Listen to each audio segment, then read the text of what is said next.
Hello viewers, once again we have Dr. Rawal sir, specialist in cyber laws and cyber security.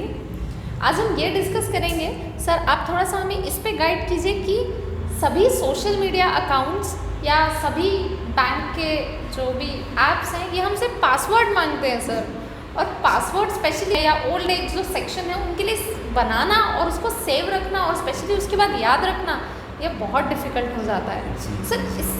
इसमें आप कुछ guide कीजिए कि कैसे इजीली सेट भी किया जाए, उसको चेंज भी कर सकते हैं और किसी को बताने की ज़रूरत भी ना पड़े। बहुत अच्छा रेणुका, और ये सिर्फ ओल्ड एज के लिए नहीं है, ये हर एज वाले आदत है। टीनेजर्स अपने बॉयफ्रेंड या गर्लफ्रेंड का नाम लिख कर आगे 1 2 3 या XYZ लिखकर पासवर्ड बना देते हैं, और मैरिड मैन एंड वीमेन भी अपने स्पाउस का नाम लिखा और उसके आगे बना दिया। और दूसरा ये होता है कि लोग पासवर्ड एक बार डाल देते हैं और जब तक उन्हें फोर्स नहीं किया जाता कि चेंज करें, जब तक ऐप या वेबसाइट उसे फोर्स नहीं करती है, वो उसी पासवर्ड को सारी ज़िंदगी जीते रहते हैं उसके साथ में, और उस समय तक जीते रहते हैं जब तक वो हैकिंग नहीं हो जाती है, जब तक वो चोरी नहीं हो जाता, जब तक उसका मिसयूज़ नहीं हो जाता। इसलिए एक पासवर्ड मैनेजमेंट पॉलिसी बहुत ज़रूरी है हमारे लिए। मैं कुछ अहम बातें आपके सामने शेयर करना चाहूँगा इस टॉपिक पे। पहली बात तो ये कि हम बहुत बड़ी गलती करते हैं। हम अगर 40 अलग अलग वेबसाइट्स पर अपना इंटरैक्ट कर रहे हैं तो हम 40 पर एक ही पासवर्ड रखते हैं। इसका रिस्क क्या है मैं आपको बताता हूँ। जैसे कहा जाता है कि the strength of the chain is the strength of the weakest link. उसका जो एक चेन का जो सबसे कमज़ोर वाली कड़ी होती है ना, वो उसकी ताकत उतनी ही है जितनी उस कड़ी की ताकत है। आपने पासवर्ड 40 वेबसाइट में दिया, उसमें से अगर एक वेबसाइट का भी डेटा लीक हो गया तो आपका पासवर्ड अक्रॉस द बोर्ड, सारी आपके बैंक अकाउंट का पासवर्ड, आपके इंश्योरेंस अकाउंट का पासवर्ड, आपके सिक्योरिटी हर अकाउंट का पासवर्ड कॉम्प्रोमाइज़ हो गया, क्योंकि आपने एक ही पासवर्ड रखा है। यदि आपके किसी मित्र ने किसी तरीके से या किसी शत्रु ने किसी तरीके से एक पासवर्ड हासिल कर लिया तो पूरे अकाउंट मिल गए उसको। इसलिए सेम पासवर्ड रखना बहुत डेंजरस चीज़ होती है, नंबर 1। दूसरा, पासवर्ड की हैकिंग आपको मैं बताता हूँ कितनी आसान है। यदि आपने पासवर्ड रखा है रेणुका 1 2 3, इस पासवर्ड को हैक करने के लिए मुझे या किसी और व्यक्ति को जो हैक करना चाहता है 29 मिली सेकेंड्स लगेंगे।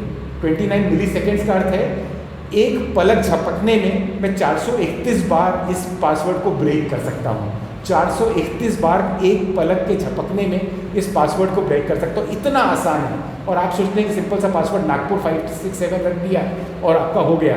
बिल्कुल नहीं। और जब कोई हैकर या पासवर्ड ब्रेकर या पासवर्ड क्रैकर जो होता है वो डिक्शनरी अटैक करता है या ब्रूट फोर्स अटैक करता है, ये तरीके होते हैं पासवर्ड हासिल करने के, तो सबसे पहले वो वीक पासवर्ड्स को गेन करता है। जैसे रेणुका 1 2 3 मैंने एग्जांपल दिया, ये पासवर्ड को गेन करने में मुझे सिर्फ 29 मिली सेकेंड्स लगेंगे, तो मैं इस पासवर्ड को पहले ले लूँगा। जो डिफ़िकल्ट पासवर्ड है उसको वक्त ज़्यादा लगेगा। दुनिया का हर पासवर्ड क्रैक किया जा सकता है, लेकिन जितना डिफ़िकल्ट आप पासवर्ड बनाएंगे उतना वक्त ज़्यादा लगेगा। आप रेणुका 1 2 3 में एक $साइन डाल दीजिए, 10 गुना ज़्यादा मुश्किल हो गया इसको क्रैक करना। आप उसमें एक कैपिटल लेटर डाल दीजिए, 100 गुना ज़्यादा हो गया। उसमें एक नंबर डाल दीजिए, 1000 गुना ज़्यादा हो गया। तो आप number, character, small letters, capital letters, इनका इस्तेमाल करें। एक डिजिट और बढ़ा दें और 10 गुना बढ़ गई उसकी सिक्योरिटी। तो जितना बड़ा पासवर्ड होगा, जितने कम डिक्शनरी वर्ड होंगे उसके अंदर में। अगर आप नागपुर यूज़ करते हैं या आप रैबिट यूज़ करते हैं या कोई भी डिक्शनरी वर्ड यूज़ करते हैं, आपका पासवर्ड बहुत जल्दी ब्रेक हो जाएगा। जितने कम डिक्शनरी वर्ड होंगे, जितना बड़ा पासवर्ड होगा, जितने स्पेशल कैरेक्टर्स होंगे, जितना नंबर होगा, जितना अपर और लोअर केस को इस्तेमाल करेंगे, उतना सिक्योर्ड आपका पासवर्ड होता जाएगा, उतना वक्त लगेगा उसको ब्रेक करने में। तो हैकर कई बार पीछा छोड़ देगा आपका, वो किसी दूसरे पासवर्ड, जब आसानी से कोई मुर्गा मिल रहा है तो आपकी फिक्र नहीं करेगा, वो आसानी वाले मुर्गे की तरफ जाएगा। तो मेरी राय है कि जो आपके खासकर जो आपके सेंसिटिव डेटा वाली वेबसाइट्स हैं या ऐप्स हैं, उनमें आपका पासवर्ड 8 डिजिट के पासवर्ड आपसे मांगे जाते हैं जनरली। 8 नहीं, मैं हमेशा कहता हूँ कि 14 डिजिट का पासवर्ड बनाइए। अब सवाल ये उठता है कि आप इतना बड़ा पासवर्ड बनाएंगे तो याद कैसे रखेंगे? पेपर पर लिख के रखेंगे तो कॉम्प्रोमाइज़ हो गया।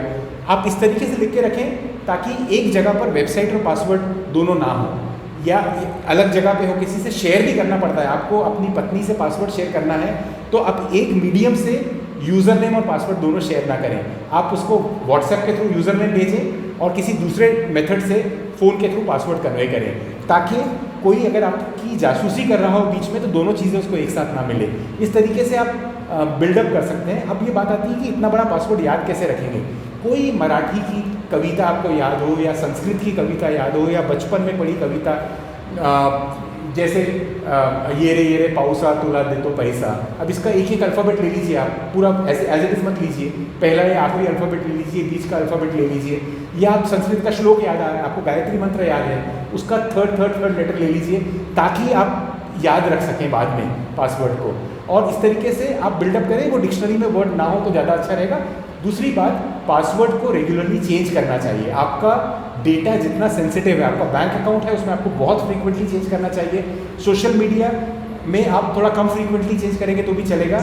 और मैं ये बात हमेशा कहता हूँ कि जैसे कोई सेलिब्रिटी, जब अमिताभ बच्चन ऑटोग्राफ साइन करते हैं, या प्रधानमंत्री नरेंद्र मोदी जब ऑटोग्राफ साइन करते हैं, जो नरेंद्र मोदी लिखते हैं वो उनके बैंक अकाउंट में वो सिग्नेचर हो, ये ज़रूरी नहीं हो, बिल्कुल नहीं होगा वहाँ पे असल में।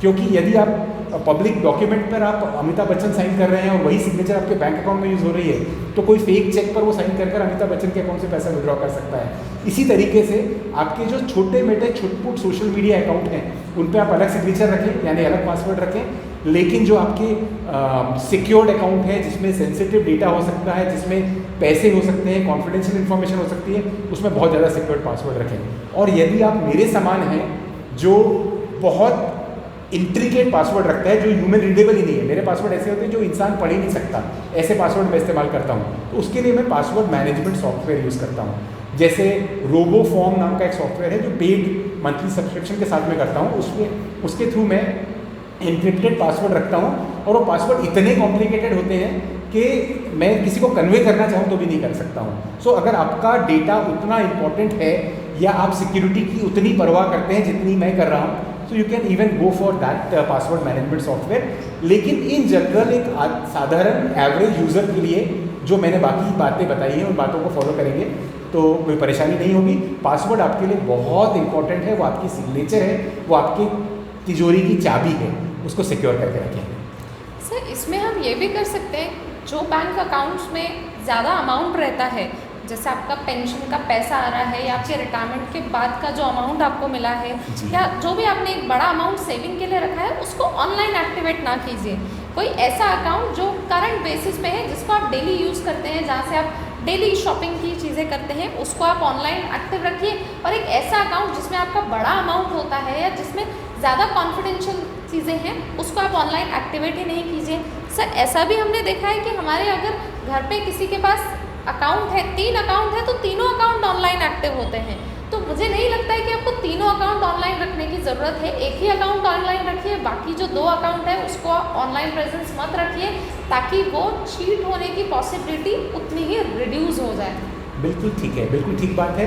क्योंकि या तो आपका पासवर्ड मैनेजमेंट और डेटा सिक्योरिटी इतना सिक्योर्ड होना चाहिए, और आपकी विजिट टू द वेबसाइट इतनी फ्रीक्वेंट होनी चाहिए कि ज़रा सा भी लैप्स हो तो आपको समझ में आ जाए। या तो आप उस किस्म के का बिहेवियर रखते हैं तो बात अलग है।